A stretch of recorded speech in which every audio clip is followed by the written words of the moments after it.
ಮೊದಲು ಒಗ್ಗರಣೆಗೆ ಬೇಕಾಗಿರೋ ಐಟಮ್ಸ್ನ ನೋಡ್ಕೊಳ್ಳಿ. ಏಲಕ್ಕಿ, ಲವಂಗ, ಮೆಣಸು, ಚಕ್ಕೆ, ಪಲಾವ್ ಎಲೆ, ಅನಾನಸ್ ಮೊಗ್ಗು, ಮರಾಠಿ ಮೊಗ್ಗು ಇದ್ದರೆ ಹಾಕೋಬಹುದು, ಸೊಂಪು. ಕುಕ್ಕರ್ ಇಟ್ಬಿಟ್ಟು ಅದರೊಳಗಡೆ ಸ್ವಲ್ಪ ಎಣ್ಣೆ ಹಾಕ್ಕೊಳ್ಳಿ. ಎಣ್ಣೆ ಕಾದ್ಮೇಲೆ ನಾನು ಆವಾಗಲೇ ಹೇಳ್ದಂಥ ಮಸಾಲ ಐಟಮ್ಗಳನ್ನ ಹಾಕ್ಕೊಳ್ಳಿ. ಹಚ್ಚಿಟ್ಟಿರೋ ಒಂದು ಈರುಳ್ಳಿನ ಆ್ಯಡ್ ಮಾಡ್ಕೊಳ್ಳಿ. ಒಂದು ಜಾರಿಗೆ 1 ಹಿಡಿ ಸಾಂಬಾರು ಸೊಪ್ಪು, 10 ಮೆಣಸಿನಕಾಯಿ, 1 ದೊಡ್ಡ ಬೆಳ್ಳುಳ್ಳಿ, 2 ಪೀಸ್ ಚಕ್ಕೆ, 2 ಪೀಸ್ ಲವಂಗ, 1 ಇಂಚ್ ಶುಂಠಿ ಹಾಕ್ಕೊಂಡು ಚೆನ್ನಾಗಿ ರುಬ್ಕೋಬೇಕು. ಅದನ್ನು ಈರುಳ್ಳಿ ಫ್ರೈ ಆದಮೇಲೆ ಅದನ್ನು ಹಾಕೊಳ್ಳಿ ಕುಕ್ಕರ್ ಒಳಗಡೆ. 1 ಚಿಟಿಕೆ ಅರಿಶಿನ ಪುಡಿ ಹಾಕ್ಕೊಳ್ಳಿ. 1 ಸ್ಪೂನ್ ಧನಿಯಾ ಪುಡಿ ಆ್ಯಡ್ ಮಾಡ್ಕೊಳ್ಳಿ. 1 ಸ್ಪೂನ್ ಖಾರದ ಪುಡಿ ಆ್ಯಡ್ ಮಾಡ್ಕೊಳ್ಳಿ.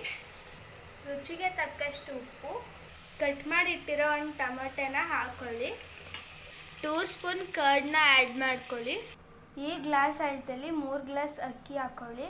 ಮಸಾಲೆ ಈ ಪ್ರಮಾಣದಲ್ಲಿ ಫ್ರೈ ಆಗಬೇಕು. ತೊಳೆದಿಟ್ಟಿರೋ ಅಕ್ಕಿನ ಆ್ಯಡ್ ಮಾಡ್ಕೊಳ್ಳಿ. ಅಕ್ಕಿ ಹಾಕ್ಕೊಂಡು ಚೆನ್ನಾಗಿ ಫ್ರೈ ಮಾಡ್ಕೊಳ್ಳಿ. ಈ ಗ್ಲಾಸಲ್ಲೇ 6 ಲೋಟ ನೀರು ಹಾಕೋತೀನಿ. ನಾನು 5 ಮೊಟ್ಟೆನ ಬೇಯಿಸಿ ಕಟ್ ಮಾಡಿ ತೆಗೆದಿಟ್ಟಿದ್ದೆ. ಇವಾಗ ಒಂದೊಂದಾಗಿ ಟ್ರಾನ್ಸ್ಫರ್ ಮಾಡ್ಕೋಬೇಕು. ಎಗ್ ಹಾಕಿದ್ಮೇಲೆ ತಿರುಗಿಸ್ಬಾರ್ದು. ಕುಕ್ಕರ್ ಕ್ಲೋಸ್ ಮಾಡಿ 2 ವಿಸಿಲ್ ಬಿಡಿ.